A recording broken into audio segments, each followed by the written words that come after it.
Et bonjour à tous, alors aujourd'hui on se retrouve pour le test du PC portable MSI GE62VR-6RF qui est un PC de la gamme gamer de chez MSI qui m'a été prêté par la marque et que je remercie au passage.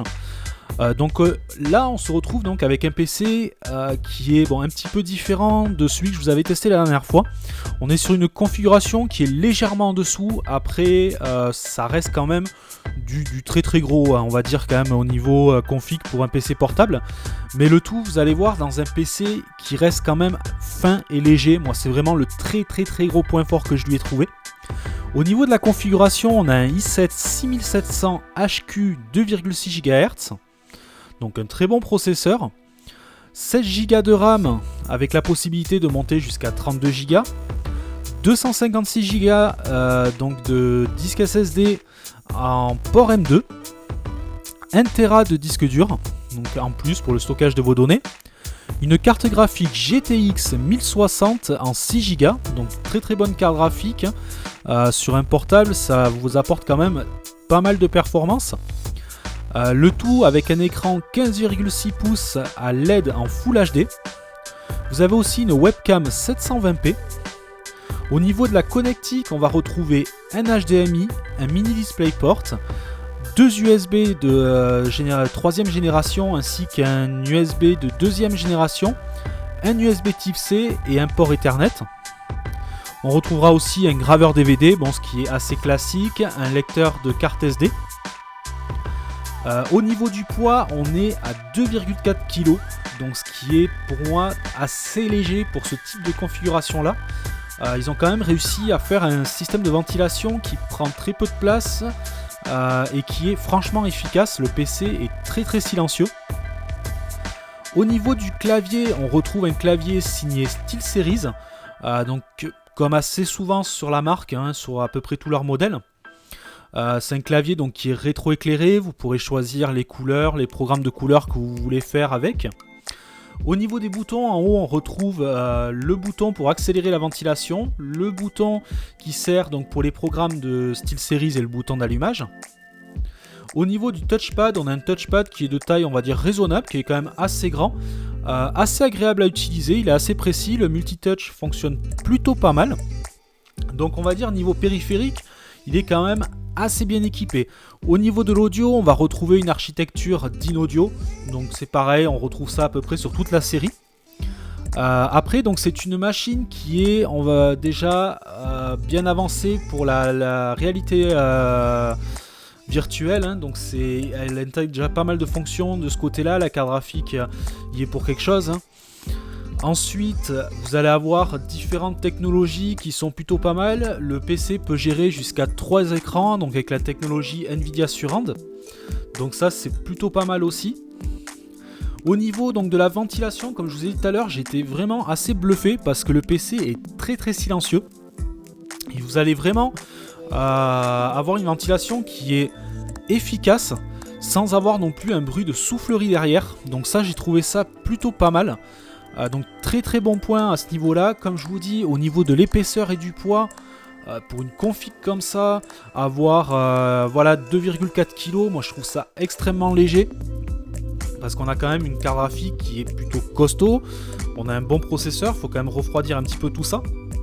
Ils ont réussi franchement à faire quelque chose, à bien optimiser l'espace pour faire quelque chose d'efficace. Donc très bonne config, vraiment dédiée aux gamers ou à des utilisations multimédia, du coup qui va être vraiment à emporter partout, ce qui était un peu moins le cas du PC que je vous avais présenté la dernière fois, le GT72S, qui était vraiment assez lourd et épais. C'était un petit peu le défaut qu'il avait. En revanche, celui-ci va souffrir aussi d'un petit manque d'autonomie. Après c'est un petit peu le prix à payer quand on veut de grosses configurations. Moi, sur les tests que j'ai fait pendant un gros benchmark, j'ai eu à peu près 1h10 d'autonomie. Voilà, vraiment le poussant un petit peu. Ce qui reste, on va dire, assez faible. C'est un petit peu le défaut de ces machines-là. Donc après, sinon, voilà, dans l'ensemble, au niveau des performances, elles sont là, franchement, sur une gamme de machines qui tourne aux alentours des 1500 €, ce qui commence quand même à être correct. On a de très très bonnes performances. Certes, vous ne ferez pas tourner GTA 5 tout à fond, mais vous pourrez quand même très très bien l'exploiter. Pareil, si vous voulez passer en tri-écran, donc avec la technologie Nvidia Surround, c'est pareil, vous allez pouvoir quand même avoir quelque chose de correct sur la plupart des jeux récents. Ensuite, au niveau audio, on a une qualité qui est plutôt propre. C'est sûr que j'avais préféré celle du GT72, mais celle-ci, franchement, par rapport à un portable classique, vous avez quand même quelque chose de très sympa. J'en ai pas parlé au niveau de la connectique. Bon, vous avez assez classique, on va dire, une prise casque ainsi qu'une entrée micro, donc qui est séparée. Mais la prise casque est quand même compatible avec les prises combinées pour donc les casques, les micro-casques qui passent en une seule fiche. Donc vous avez quand même les deux possibilités. Donc c'est assez complet à ce niveau-là. La webcam 720p fonctionne plutôt pas mal. C'est sûr que franchement, je trouve qu'elle a une qualité qui est proche de celle du GT72S qui était en 1080p. Là on est sur un 720p, mais un 720p qui tourne plutôt pas mal. Donc encore une fois, c'est un PC qui peut être sympa quand vous voulez streamer. De plus, alors je sais pas si... Je crois qu'XSplit est fourni avec ces PC là. Il me semble que à peu près toute la gamme est dotée donc du logiciel XSplit. Donc ça c'est voilà, ça vous permettra voilà pour si vous voulez aller un peu plus loin que le jeu, que vous voulez faire du stream, vous avez on va dire un petit peu la machine pour débuter.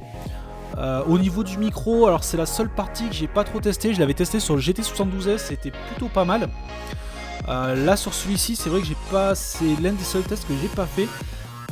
Mais bon, après voilà, moi là je me suis concentré, je voulais voir sur les deux gammes un petit peu la différence qu'on avait au niveau performance. Et c'est vrai que voilà, j'ai été pas mal étonné. Moi c'est vraiment ce que j'apprécie vraiment sur cette machine là, c'est le combiné qu'ils ont réussi à faire entre la puissance et le fait que la machine soit légère, pas très épaisse et en plus de ça silencieuse.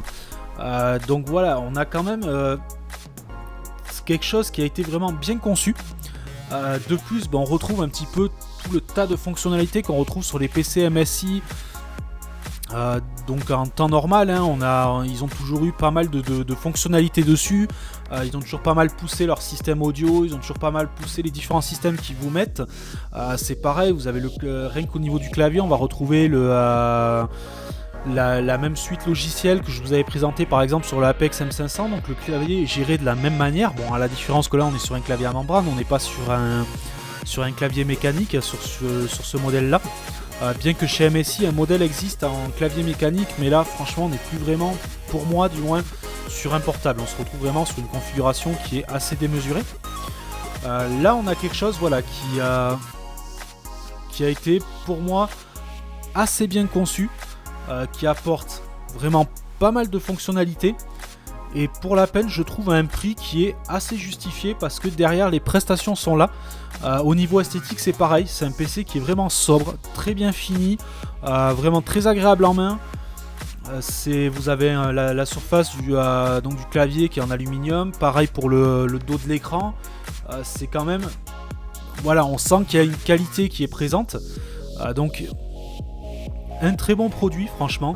C'est pour l'instant voilà, c'est un produit moi que je trouve vraiment pas mal, qui intègre quand même les dernières technologies avec le dernier i7, donc les séries 6 de 6ème génération de i7.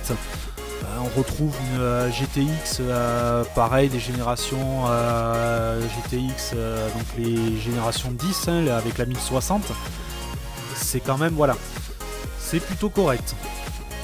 Donc voilà, je pense avoir fait un petit peu le tour de cette machine là. Donc c'est franchement voilà, moi c'est une machine que je vous conseille, qui est vraiment sympa. Moi c'est autant j'avais été un petit peu moins convaincu pour être franc sur la dernière que je vous avais testée, parce qu'il y avait vraiment ce souci de taille et de poids. Là aujourd'hui on a quand même une très belle configuration tout en ayant un vrai portable, quoi, quelque chose d'assez léger, de facile à transporter. Et le tout en embarquant quand même pas mal de fonctionnalités. Comme je vous dis, vous avez la compatibilité avec la VR, vous avez la compatibilité si vous voulez sur votre bureau avoir un setup en tri-écran. Vous avez un port Ethernet qui est amélioré. Après, vous avez ce qu'il faut si vous voulez faire un petit peu de stream. Une webcam qui tient la route, le logiciel XSplit avec lequel vous pourrez prendre les jeux, on va dire, assez récents. Même si vous ne pourrez pas tout passer à fond, vous pourrez quand même avoir quelque chose d'extrêmement propre. Donc vraiment un petit combiné portable où vous avez vraiment tout dessus. Donc voilà, je pense avoir fait un petit peu le tour. Comme d'habitude, si vous avez des questions, n'hésitez pas, posez-les donc dans les commentaires. J'essaierai d'y répondre. Donc comme d'habitude, dans la limite, parce que comme je vous dis, c'est pas des machines que je garde très longtemps. Je les ai en prêt généralement une dizaine de jours. Donc je n'ai pas forcément tous les détails. Mais bon, j'essaierai quand même de vous répondre. Sur ce, je vous dis à une prochaine vidéo. Allez, ciao ciao.